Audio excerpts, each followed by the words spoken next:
Olá pessoal, tudo bem? Agora sou eu aqui trazendo um pouco de conteúdo aqui para vocês.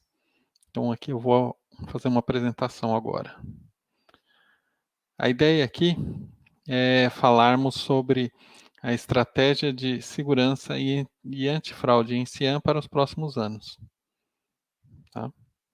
Então, primeiramente, me apresentando, né? Eu sou Alfredo Santos, eu tenho 24 anos de experiência em TI com segurança, arquitetura, desenvolvimento de sistemas.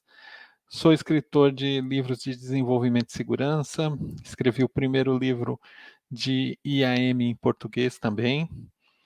Sou professor de IAM, né, na pós-graduação da FIA, né?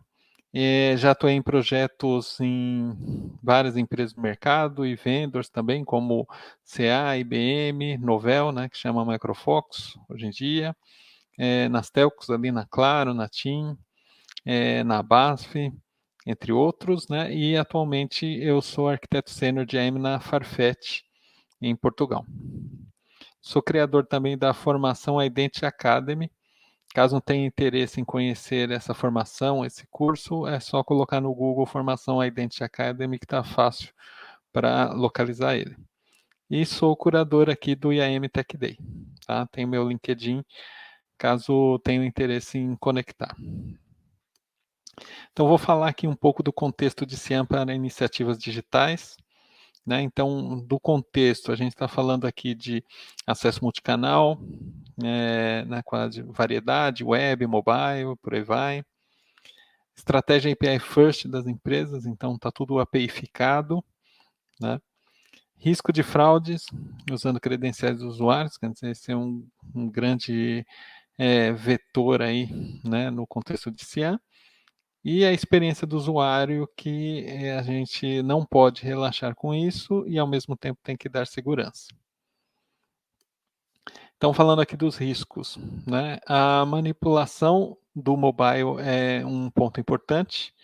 A gente pode estar falando aqui de malwares, que eventualmente vão estar atacando esse device, simulações de um device usando emulação, o ponto de risco de API Security aqui, então a gente já tem alguns exemplos no mercado de falhas de segurança de API que fazem muito sentido aqui.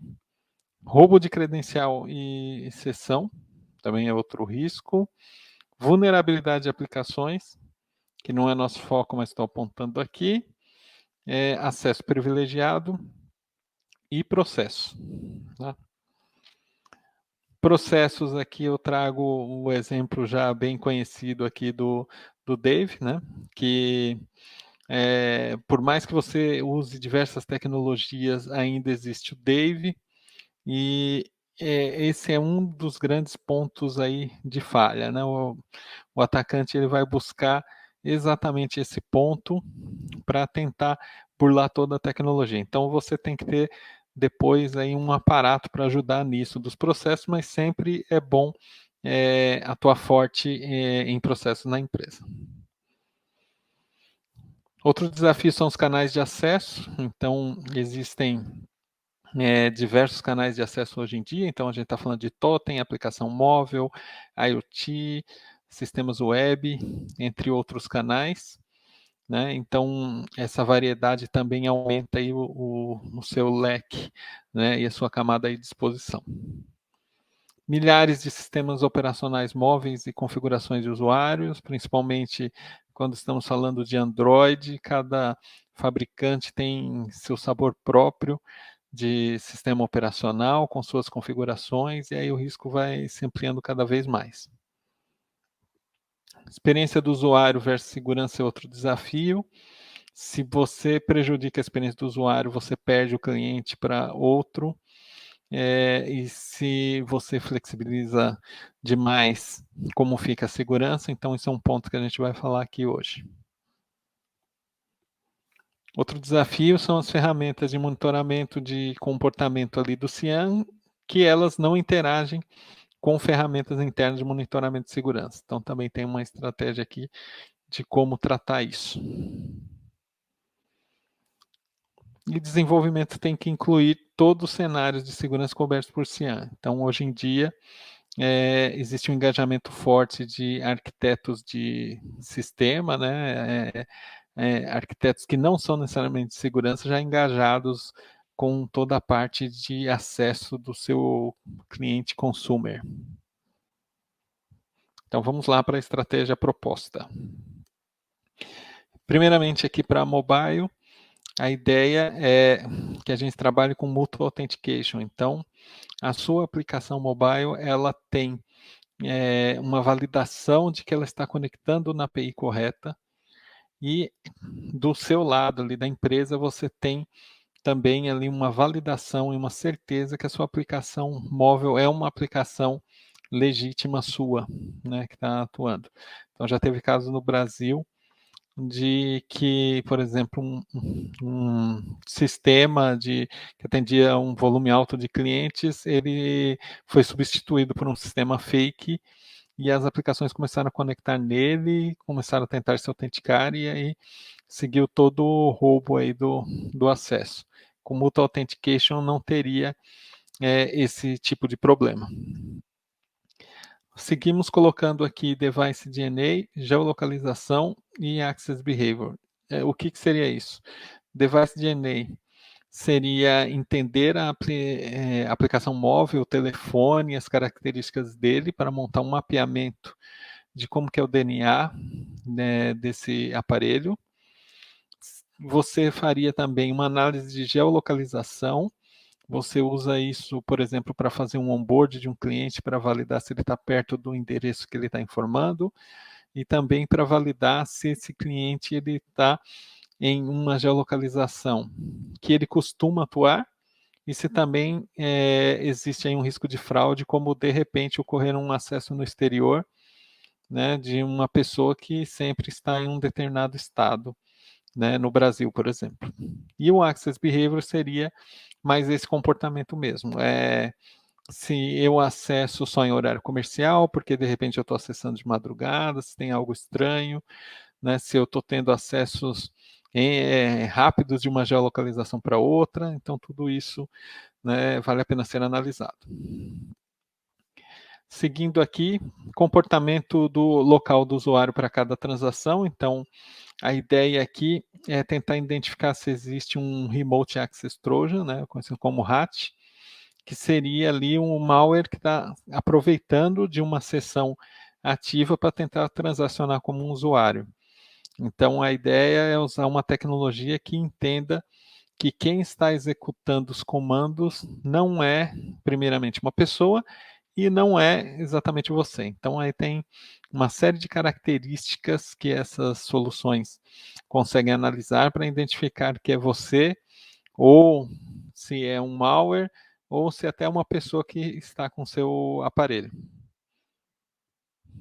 Do lado da API, você entra com um API Gateway com funcionalidade de segurança, então entra uma camada na frente da API que ela analisa potenciais ataques, certos tipos de ataques, e aí você consegue filtrar e barrar isso.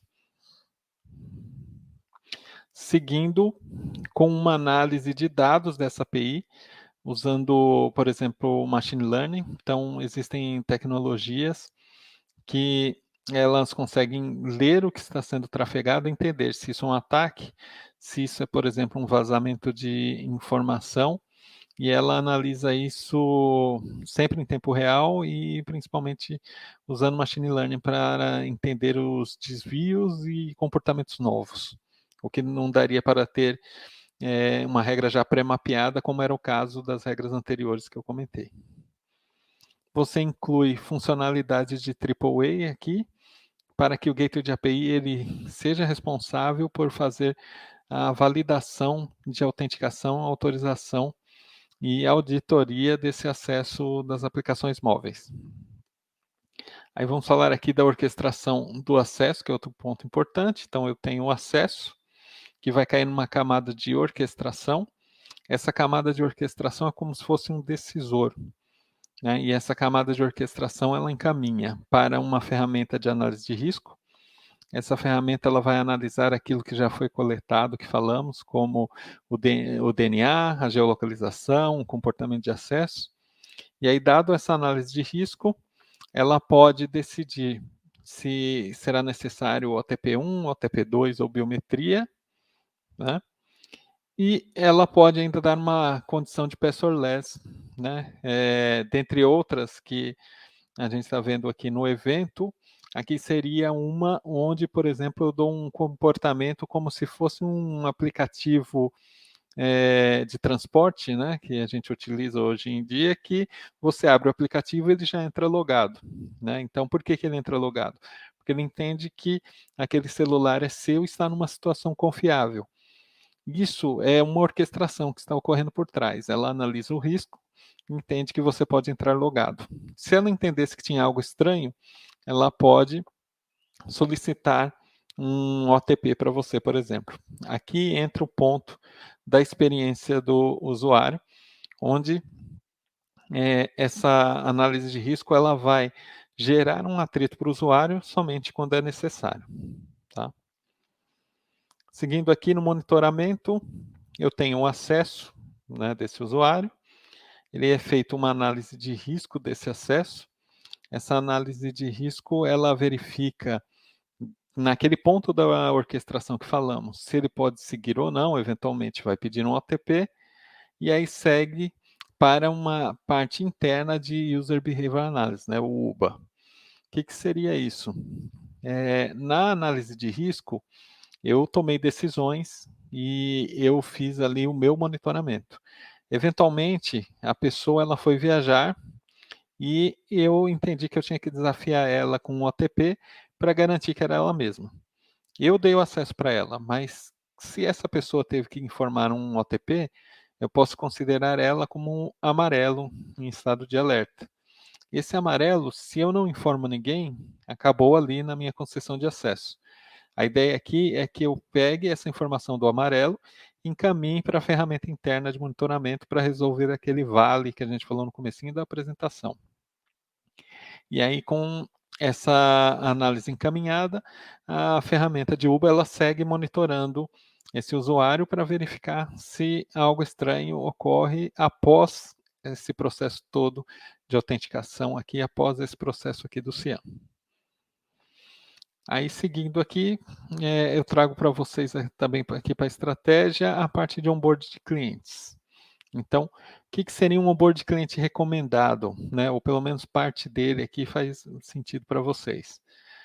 Primeiramente, fazer uma coleta do consentimento da pessoa, porque você vai obter informações dela. Coleta o DNA do device, que já falamos aqui, então depois do consentimento. Coleta os documentos dessa pessoa. Faço a coleta da biometria dela, pode ser face, eventualmente digital. Tá? Faço uma prova de vida, então é aquela etapa onde eu filmo uma pessoa se mexendo o rosto para garantir que não é uma foto, por exemplo. Só que hoje em dia tem um outro problema, que é o deepfake. Então eu tenho que fazer uma validação de deepfake para ver se a própria filmagem não foi montada e simulada colocando a face da pessoa. Então faço essa validação, ativo o device da pessoa aqui no meu cadastro, tá? Faço a validação num birô externo sobre os documentos dessa pessoa para garantir que aquele RG dela, por exemplo, né, a CNH e por aí vai. Ativo ela na minha ferramenta de AM interno para começar a provisionar ela, né, e criar ela nos sistemas necessários aqui do meu CIAM para funcionar. E ativo o OTP dela. Né? Então, com o OTP, ela pode fazer transações críticas a partir de agora. E tudo isso casa com o que já falamos aqui na apresentação, onde eu orquestro, onde eu valido o DNA, onde eu solicito o OTP quando necessário. Ou seja, com tudo isso aqui, eu armei no meu processo de onboard um cadastro efetivo, onde eu tenho a foto da pessoa com uma série de validações e dali ela consegue começar a transacionar. E caso tenha os desvios, entra naquela minha orquestração para eu fazer a análise e fazer o confronto ou não dessa pessoa. Fechando aqui, eu tenho uma estratégia de PAM, porque não adianta eu fechar só aquele front, eu tenho que tratar o acesso privilegiado. Então, acesso privilegiado, eu coloco um multifator de autenticação para todo mundo que tem acesso, né, a dados críticos, por exemplo, e a servidores.